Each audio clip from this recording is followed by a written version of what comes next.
سلام دوستان، مهدی هستم و خوش آمدید به قسمت دیگه، یعنی قسمت دوم داستان بازی زیبای میراث هاگوارتس یا همان هاگوارتس لگسی. توی قسمت قبلی ما فهمیدیم که یک گروهی به اسم گروه گابلین ها با سرلشگری رنراک به دنبال یک قدرت جادویی یا جادوی کهن هستند که این قدرت خوشبختانه توسط پروفسورهای مدرسه هاگوارتس پنهان شده و در دسترس همگی قرار نداره و فقط کسانی که قدرت جادویی رو میبینن میتونن این قدرت رو ردش رو بگیرن و ما خوشبختانه از جمله افرادی بودیم که میتونستیم رد جادویی کهن رو ببینیم و ما توی قسمت قبلی چند تا از خاطرات گذشته رو دیدیم که داستان رو فهمیدیم کاملا از چی قراره و با چند تا دوستان آشنا شدیم. خب میریم ادامه داستان رو ادامه میدیم و با ما باشید تا آخر ویدیو.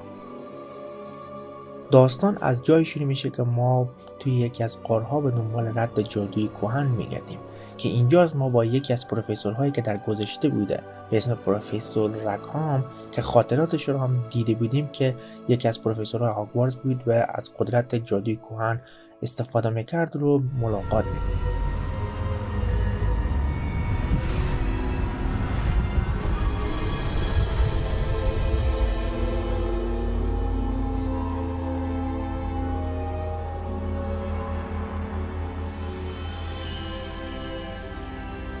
Can it be?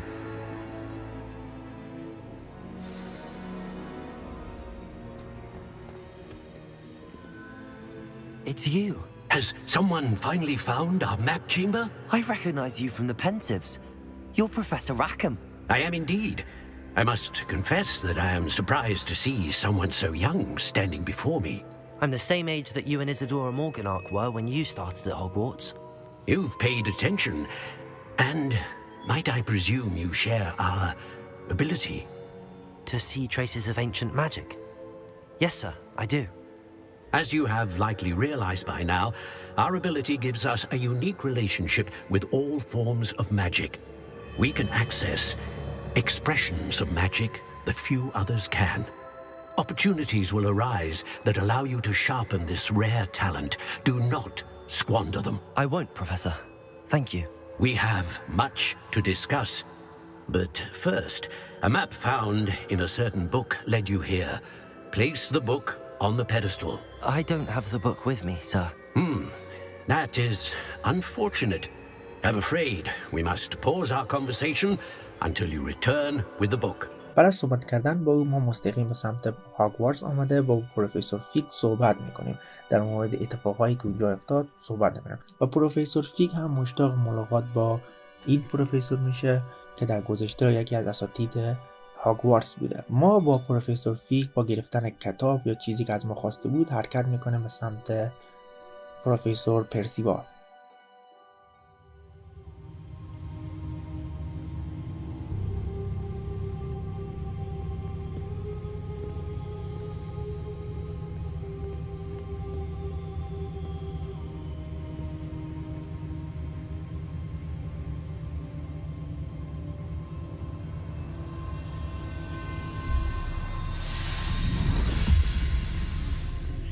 This looks promising.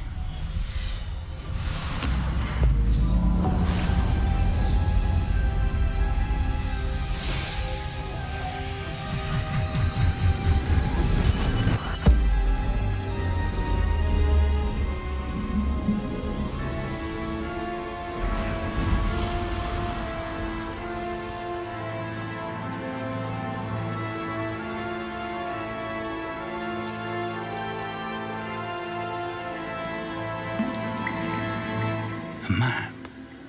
There's Hogsmeade. And over here, the Forbidden Forest. And, of course, Hogwarts.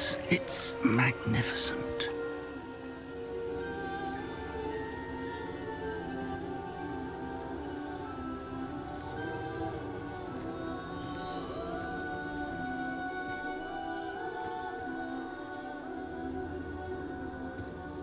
If only you were here to see this.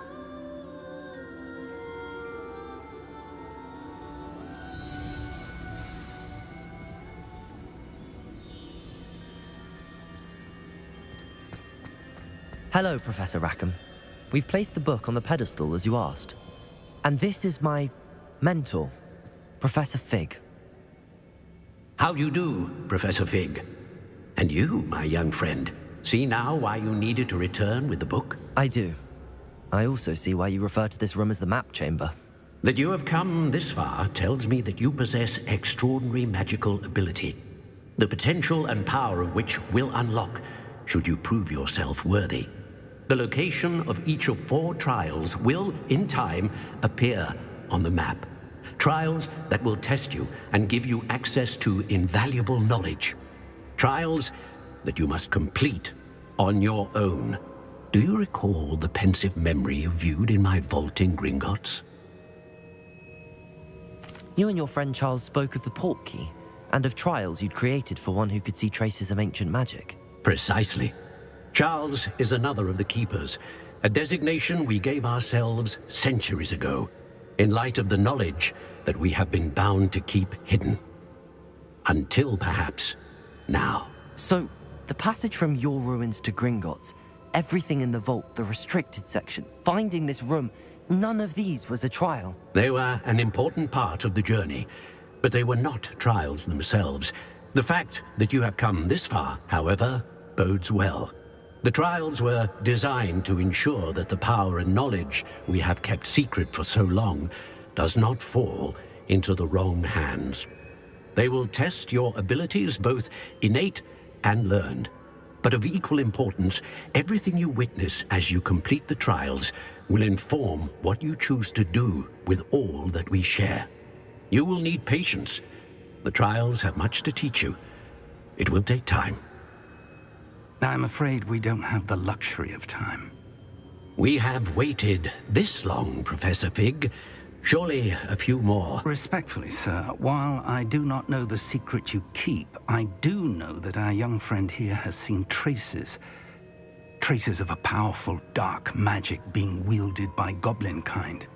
And we encountered an uncommonly powerful goblin wielding such magic as we prepared to leave your vault at Gringotts. We may already be too late. This is grave news indeed.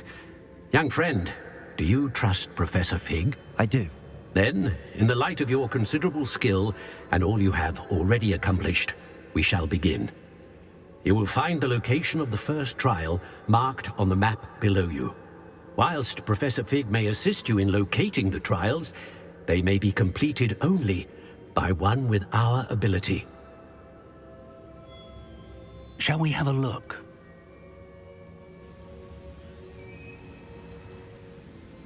I know that tower. It's not far. You may have seen it yourself. It looks familiar. Perhaps your young friend is more well-traveled than you might think. As your mentor, the least I can do is go ahead to make sure it is safe. Join me as soon as you can.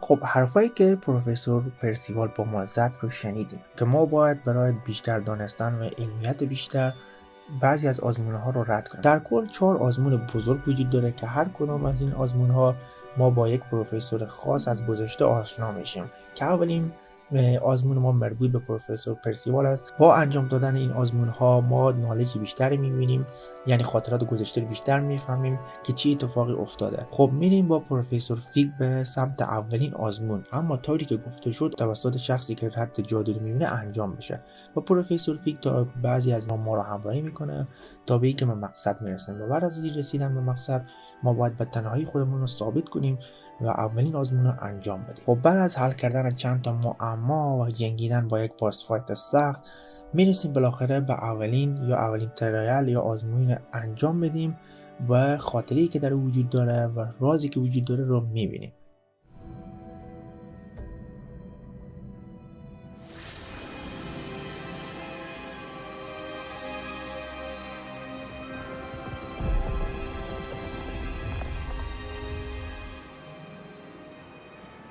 Your ability to transfigure the world around you is remarkable.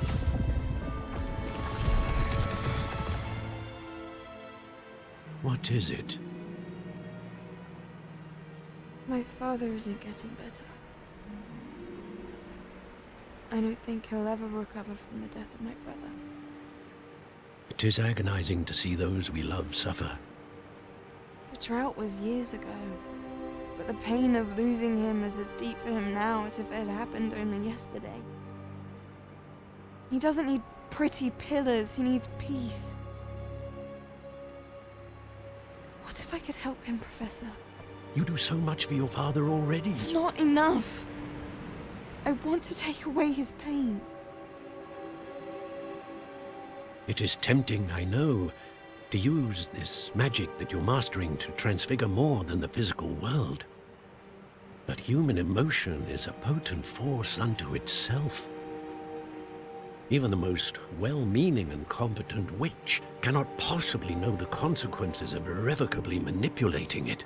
So I'm to watch as my father's pain destroys him. It is not your pain to take.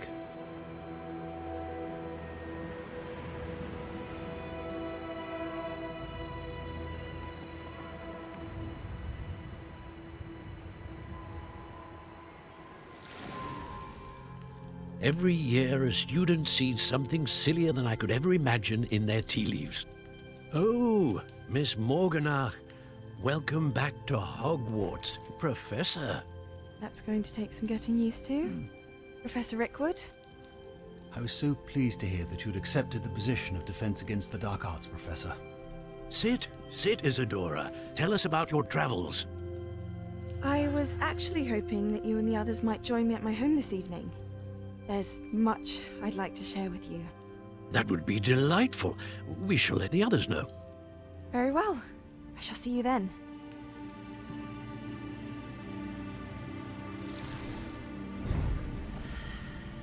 خب همونجور که خاطره رو دیدیم، ایزودورا مکدورا یکی از شاگردان پروفسور پرسیوال میشه، همون دختری که توی کوچیکی وجود داشت. این دختر میتونه جادوی کار مثل ما ببینه و ایزودورا مکدورا به عنوان یکی از اساتید هاگوارتس انتخاب میشه و میایه برای پروفسورها میگه امشب به خانه ما دعوتیم، میخوام رازی رو برای شما بگم که این ادامه این داستان میمونه به آزمون‌های بعدی. خب ما بعد از انجام دادن اولین آزمون با پروفسور فیگ میریم پیش پروفسور پرسیوال تا چیزی که دیدیم و آزمونی رو که انجام دادیم به اشتراک بگذاریم و اونجاست که با دومین پروفسور یعنی پروفسور چارلز راکوود که یکی از اساتید هاگوارتس قبلا بوده و همچنان یکی از اجداد بزرگ ویکتور راکوودی که با رندراک همکاری میکنه است و اینجا در مورد بعضی از مسائل صحبت کرده و خلاصه بگم برای رفتن به سمت دومین آزمون و بیشتر دانستن رازی که قبلا بوده، چارلز راکوود از ما میخواد که به قلعه‌ای که قبلا در روی زندگی میکرده و اونجا بره و دومین تریال یا آزمون انجام بده. خب توی بازی هاگوارتس لگسی یا میراث هاگوارتس رابطه میان گابلین ها و انسان ها یا همون جادوگرها زیاد خوب نیست و اینجاست که ما برای حل مشکل دنبال راه میگردیم و میخوایم که یک از گابلین ها که با رندراک نزدیکه با ما ارتباط برقرار کنه، بفهمیم که رندراک با دنبال چه چیزی هست. که ما با سیرونا قبلا آشنا شدیم. سیرونا کسی بود که ما رو از دست ویکتور راکوود توی قسمت اول اگر ندیدید ببینید ما رو نجات میده و خلاصه سیرونا میگه که یکی از گابلینا هست که قابل اطمینانه، من خودم شخصا به او اطمینان دارم، تو میتوانی از او کمک بگیری و مشکلی که داری حل کنی. خب بعد از صحبت کردن با لادگاگ فهمیدیم که لادگاگ قبلا با یکی از اساتید هاگوارتس یعنی پروفسور میریام که همسر پروفسور فیگ بوده ارتباط داشته و به انسان‌ها و جادوگرها اطمینان خاصی داره. او میگوید برای این که من رابطه خود با برادر خود لادگاگ و رندراک قبل از اینکه بریم جلوتر بگیم که اینا با هم داداش هستن یا برادر هستن. او میگه قبل از اینکه برم با داداشم یا رندراک صحبت کنم من نیاز به یک هلمت یا همون کلاه دارم که این کلاه ارزش زیادی برای من و رندراک داره و اگر این کلاه را من برای او ببرم به من اطمینان بیشتری خواهد کرد. خب ما بعد از گشتن و گشت گذار کردن و جنگیدن با چند تا از دزدها بالاخره کلاه که لادگوگ میخواست از ما رو به دست میاریم و برمیگردانیم به او هم اطمینان بیشتری با ما میکنه بعد از برگشتاندن این کلاهخود. او از ما میخواد تا منتظر خبر از او باشیم و ما هم در میان از این انتظار برمیگردیم به دومین آزمونی که چارلز راکوود از ما خواسته بود توی قلعه خودش انجام بدیم و اینجاست که ما با پروفسور فیگ حرکت میکنیم به سمت قلعه‌ای که چارلز راکوود اونجا بود.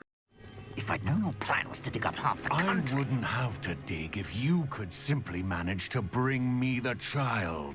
We wouldn't need the child if you hadn't sent a dragon to retrieve the container I spent months and countless ministry favors tracking.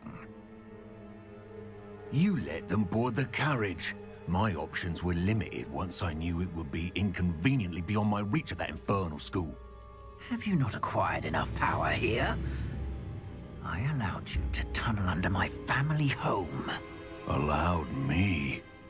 You are here only because you are descended from a keeper and may at some point inadvertently become valuable. We had an agreement. I will share with you the power that I discovered if you locate the stores of magic that are yet to be found.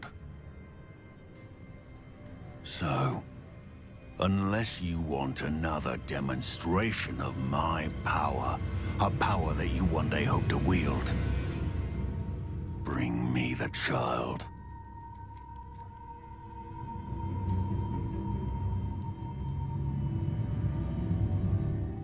خب ما صحبت‌های رنراگ و ویکتور راکوود رو شنیدیم که اونها هم به دنبال چیزی هستند و بالاخره ما حرکت میکنیم به سمت دومین آزمون. اینجاست که پروفسور فیگ از ما جدا میشه و طبق قوانین ما باید به تنهایی به سمت دومین آزمون و فهمیدن رازش رو حرکت کنیم. خب بالاخره بعد از چند تا حل کردن معما و جنگیدن میرسیم به دومین راز آزمون.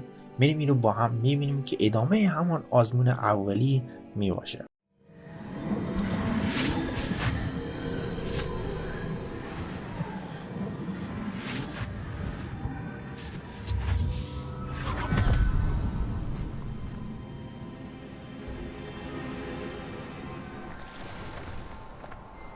I must say I'm curious to hear of Isadore's travels. Do come in.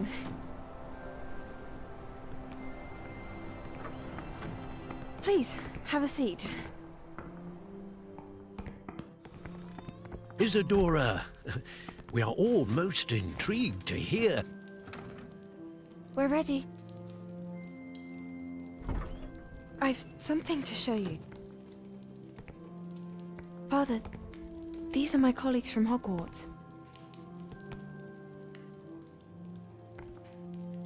Father hasn't spoken since my brother died. On my travels, I confirmed that which I've always believed. That we have the power to take away pain.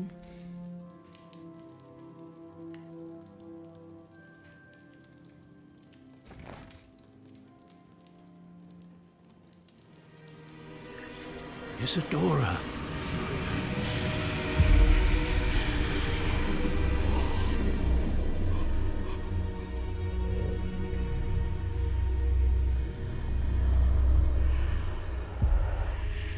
What have you done?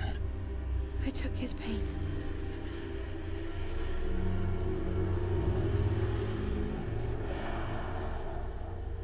This is uncharted magic, Isadora.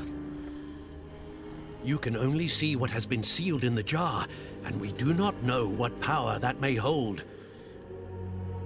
But the traces of that magic are different from what I've seen before. Thank you.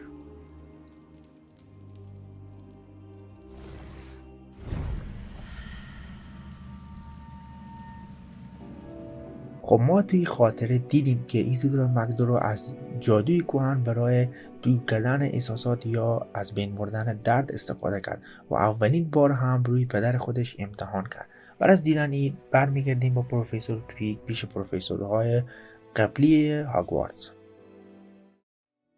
خب طوری که دیدیم ما دو تا آزمون پشت سر گذاشتیم و با دو پروفسور آشنا شدیم و آزمون سومی نوبتش رسیده و اینجاست که ما با پروفسور جدیدی به اسم پروفسور نیام آشنا میشیم و پروفسور نیام هم برای ما آزمون سوم میگذاره که ما باید انجامش بدیم و راز بیشتر رو بدانیم.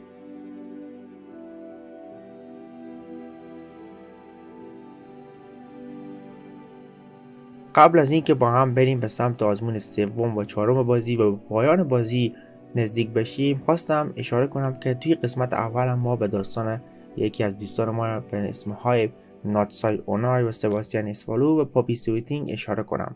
اینها داستان‌هایی هستند که کامل خط داستانی جدا رو دارن و خیلی داستان‌های جذابی دارن و بازی رو جذاب‌تر میکنن. خب ما قبل از اینکه بریم آزمون سوم و چهارم بازی رو انجام بدیم، خواستم داستان‌های افراد برای شما بگم و خط داستانیشون رو با هم پیش ببینید که بفهمید از اول تا آخر برای بزرگوارا چه اتفاقهایی خواهد افتاد. ابتدا ما داستان ناتسای اونای و بعد سباستیان اسوالو رو خواهیم گفت و بعد میریم با هم آزمون سوم و چهارم رو میبینیم و با پایان بازی که چی اتفاق افتاد نزدیک میشیم. داستان ناتسای اونها هم تو قسمت اول اگر ندیدید اشاره کردم که مربوط به پدرش است که پدرش قبلا یکی از افراد محیطبان یا به اصطلاح محافظ از محیط زیست و حیوانات اینها بوده و مادر ناتسای اونها هم یکی از اساتید هاگوارتس میباشد و ناتسای اونای هم به شغل پدرش احترام خاصی داره و پدرش بالاخره قبلا توی قسمت اول اشاره کردیم میتونید ببینید کشته شده و ناتسای اونای هم دوست داره این اتفاق برای پدرش افتاده به سر هیچ کس نیاید. به همین خاطر ما به دنبال راه حل و دنبالی که از جنگل و حیوانات محافظت کنیم و از شکارچی‌ها نجاتش بدیم و قبلا ما با هم توی کلاس‌های درسی آشنا شده بودیم. داستان از این قرار است که ناتسای اونای برای ما یک نامه میفرسته و میگوید که توی این مکان بیا با هم ملاقات کنیم و زمانی که به ملاقات میریم ناتسای اونای میگه که من میفهمم رن راک و ویکتور راکوود اینا با هم کار میکنن و ویکتور راکوود و هالو به دنبال تو هستن. من نمیدونم از تو چیزی میخواین. ناتسای اونای برای ما میگه که برای اینکه ویکتور راکوود و هالو به جزای اعمالشان برسن ما باید بریم توی این قلعه که افراد هالو وجود داره و اون نامه‌ای که ثابت میکنه اینا گناهکار هستن رو به افسر پلیس بریم. بالاخره بعد از جنگیدن با این افراد و گشتن توی قلعه ما نامه رو پیدا میکنین و دو تا از زیباترین حیوانات بازی که توی فیلم‌های هری پاتر حتما دیدین آشنا میشین. Hurry!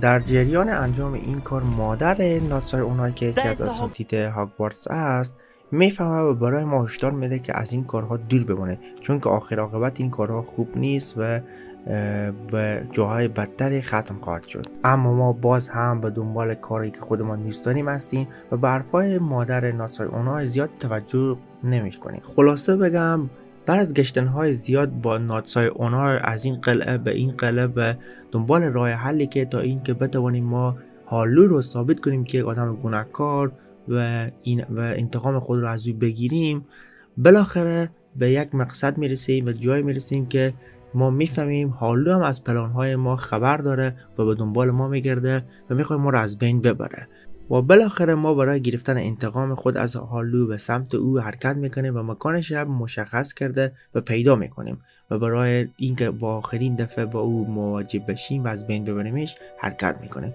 قبل از اینکه بریم سمت هالو برای شما بگم ناتسای اونای یا پدرش اینها قابلیت‌های خاصی دارن، از جمله اینکه میتوانن به شکل آهو تبدیل بشن، یعنی قابلیت این رو دارن که به شکل یک حیوان تبدیل بشن. خلاصه داستان خیلی پیچیده که چجوری تبدیل میشه ما به این کار ندانیم و بالاخره فقط میخواستم که اشاره کنم اینجاست که ما برای آخرین بار با هالو روبرو میشیم و بریم ببینیم.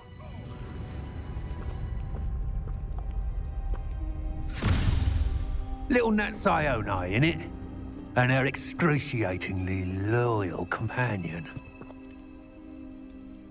You two have done quite a bit of damage to my business interests. But I must grudgingly give you some credit.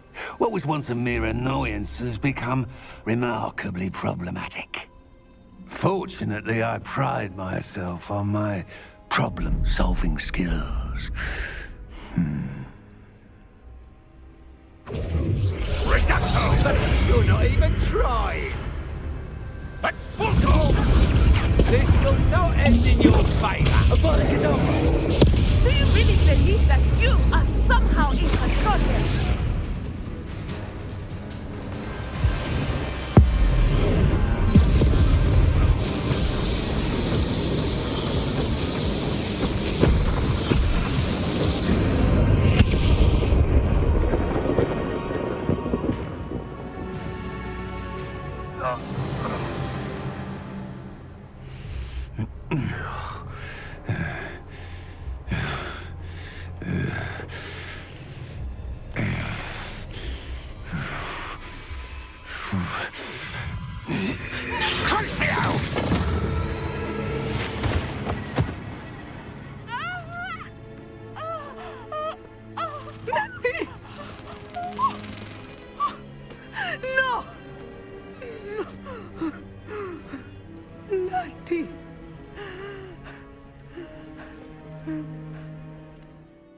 همانطور که دیدید ما هالو رو بالاخره از بین بردیم. هالو یا دست راست ویکتور راکوود رو از بین بردیم و ناتسای اونای هم زخمی میشه، اما کدام زخم خاصی بر نمیداره و خوب میشه. این بود از داستان ناتسای اونای. داستان ناتسای اونای زیاد طولانی یا پیچیده نیسته، فقط به دنبال اینه که هالو رو از بین ببره. همین داستانش بود. داستان بعدی رو که قراره بگیم داستان سباستیان اسوالو. و بالاخره رسیدیم به داستان سباستیان اسوالو. سباستیان داستانش رو توی قسمت اول ما کمی تعریف کردیم که به دنبال چه چیزی هست. سباستیان خواهرش دچار یک نوع مریضی شده یا یک نفرینی از طرف ویکتور راکوود و سباستیان به دنبال یک راه حل یا یک علاج میگرده و سباستیان از ما میخواهد که در این مسیر با او کمک و همکاری کنیم و به همین خاطر است که ما رو با خواهر و عموی خود آشنا میسازد. البته عموی سباستیان سرپرستی خواهرش و خودش را از زمانی که پدر و مادر سباستیان فوت کرده رو گرفته. بعد از آشنا شدن با خواهر سباستیان و عمویش، عموی سباستیان از ما میخواهد که جلوی سباستیان رو بگیریم، چون این مریضی یا این نفرین کدام راه حل نداره و شما هر چی که بیشتر جلوتر بریم دچار جادوهای خطرناک و جادوهای سیاه میشید که راه برگشت نداره و به همین خاطر از ما میخواهد که جلوی سباستیان رو بگیریم. اما سباستیان به حرفای عمویش گوش نکرده و بالاخره به دنبال راه حل میگرده تا یک راه حل برای خواهرش و یک مریضی او رو درمان کنه.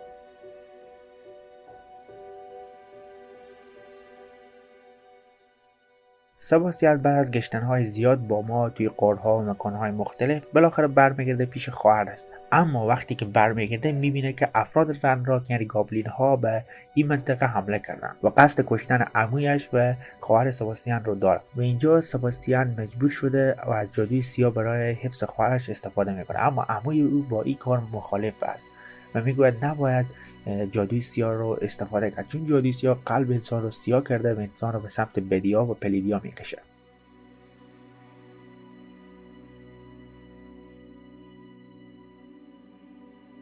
و بعد از نجات دادن خواهر سباستیان و عمویش ما برمیگردیم به همان کار سابق، یعنی به دنبال گشتن از این مکان به آن. عموی سباستیان از کارهایی که ما میکنیم خبردار شده و برمیگرده تا اینکه ما رو از این کاری که میکنیم متوقف سازه و توی یکی از غارها باعث میشه که سباستیان با عمویش وارد جنگ بشه.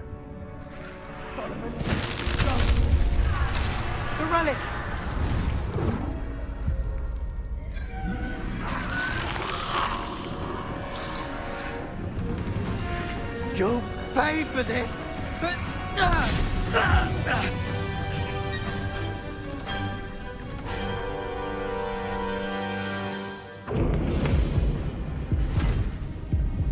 She cannot be healed, Sebastian. You must stop. I won't let her suffer. Avada Kedavra!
choice.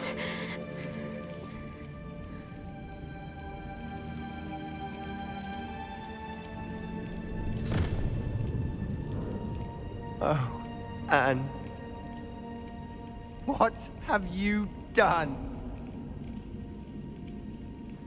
همانطور که دیدید سباسیان عموی خودم میکشه، اما مجبور شد، ما کار نداریم چون که تصمیمی است که خود سباسیان گرفته و خواهر سباسیان هم اینجا این صحنه رو دیده و باعث میشه که از ما متنفر بشه. خلاصه بگم سباسیان چند پایان داره. یکی از پایان‌ها این است که ما با آزکابان خبر داره و سباسیان رو زندانی کنیم به خاطر کشتن و استفاده کردن از جادوی سیاه بر علیه عمویش. و راه حل دیگه هم این است که ما سکوت کنیم و سباسیان به آزکابان معرفی نکنیم. این بود از داستان سباسیان که به طور خلاصه تا توانستم کوتاه گفتم و داستان سباسیان یکی از جالب‌ترین داستان‌های بازی هاگوارتس. خب ادامه بازی رو میذاریم به قسمت بعدی. این هم از قسمت دوم بود. اگر از این ویدیو خوشتان اومد حتما لایک کنید و چینل ما رو سابسکرایب کنید. تا یک قسمت بعد خدا نگهدارتون.